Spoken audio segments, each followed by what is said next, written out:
Hello मुख्यमंत्री साहेब, ती लाडक्या बहिणीचे पैसे कधी येणार आहे? येतील की का हो? अहो काय नाही, माझा बॅलन्स संपलाय. अच्छा, मग आम्ही काय करू शकतो? ती मी काय म्हणत होते, ते 1,500 रुपये बंद कट करा की. अहो तसं नाही करता येत. अहो मी तुमची लाडकी बहीण आहे ना, हाय ना, नाही कोण म्हटलं मग करून टाका ना तेवढं. अहो तसं नाही करता येत. अहो मी तुमची लाडकी बहीण आहे ना. अहो आहे, पण कसं आहे, मग सगळ्यालाच मारावं लागेल ना. म्हणजे तुम्ही नुसतं वर मला म्हणता होय लाडकी बहीण आहे म्हणून. मला लवकर मारा रिचार्ज. अहो नाही हो, तसं नाही, खरंच नाही करता येत. नाही मारा रिचार्ज मारा लवकर.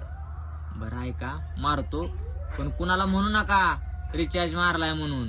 नाही नाहीतर सगळे येतील, आमचा पण रिचार्ज मारा, आमचा पण रिचार्ज मारा. आम्हाला लाडक्या बहिणींना सांभाळाय काय काय करावं लागतंय देव जाणे. ठेव का? हो.